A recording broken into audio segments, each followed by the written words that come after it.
imagine a grim world plagued with sickness and monsters, and where religions and mysticism rule.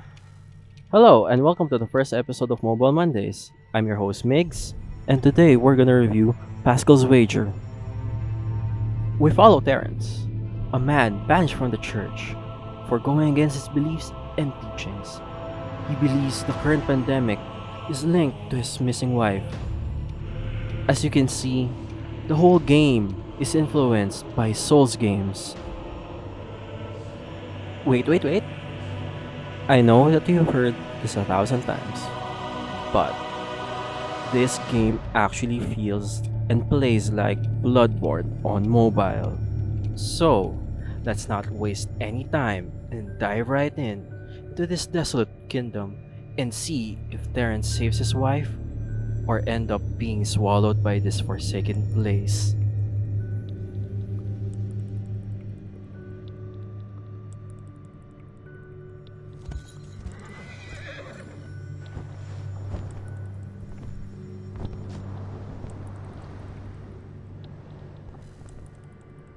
For a mobile game, Pascal Wager's graphics looks great.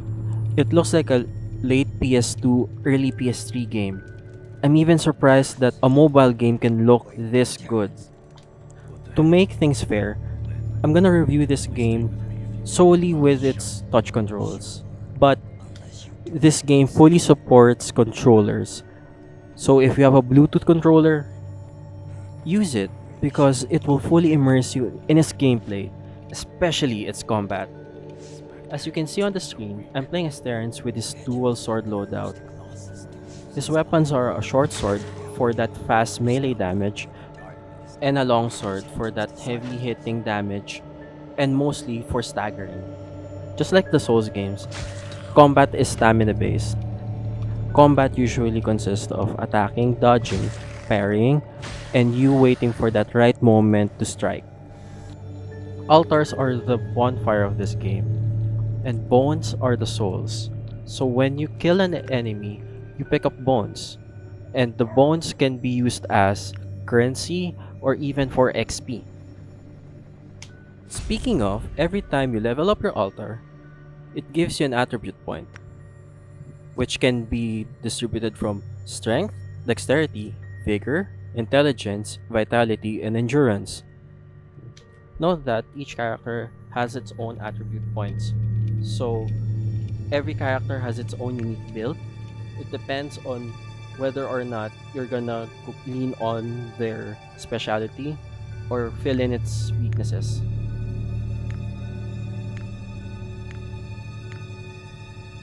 There are things in the game called trophies, which are trinkets that gives you buffs that can help you along the way.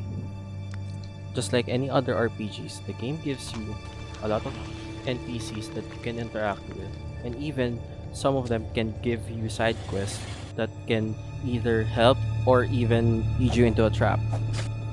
One unique aspect about this game is that it gives you characters that you can either play as or even play with. Note that every character has his or her own playstyle, so don't get too comfortable on how one character plays.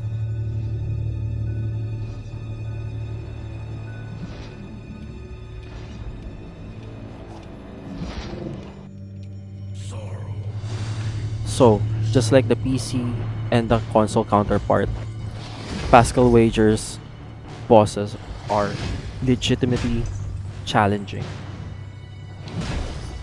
They have their own unique attack styles and where they change up depending on how damaged they are or what state they are in.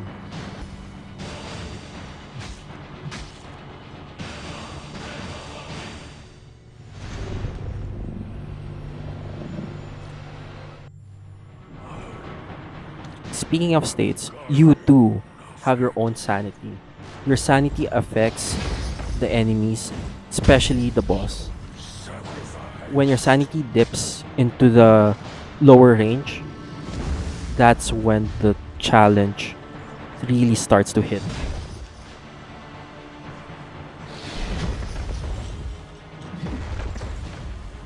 once you hit Lunatic, the bosses gains unimaginable damage and can even one-hit you.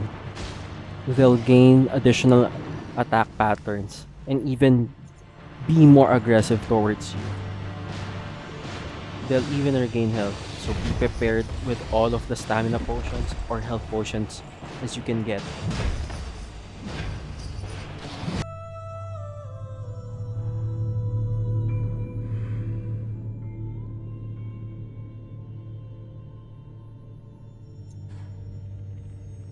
So far, Tipswork Studios have been killing it. They'll give you 8 chapters with immersive story, including multiple characters that play differently. Post-launch contents where they'll give PvP and PvE content for free.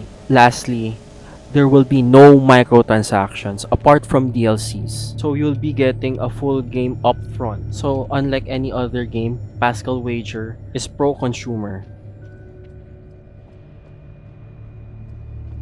Unfortunately, this game isn't perfect, but it's close to being perfect. It has some dodgy touch controls where it won't recognize your fingers. Not always, just sometimes. As for controllers, I've heard that there's been latencies in some Bluetooth controllers. Also, there are some mechanics that don't trigger often, but do still watch out for it. Before I say my final thought, here are the specifications for this game, and some recommendations if you really like this game. For the first release of this indie dev, Tipswork Studios leaves a great impression to what they'll create next. The game does a great job on translating the Souls feels on mobile. For the gothic theme music, horrific enemy designs, and especially the combat, this truly feels like you're playing Bloodborne or even Dark Souls. Just like its predecessors, the game tells you a basic plot, but if you go through the multiple letters, notes, and diaries you find throughout the world, it immerses you further and just gives you that feeling that you want to explore this desolate world.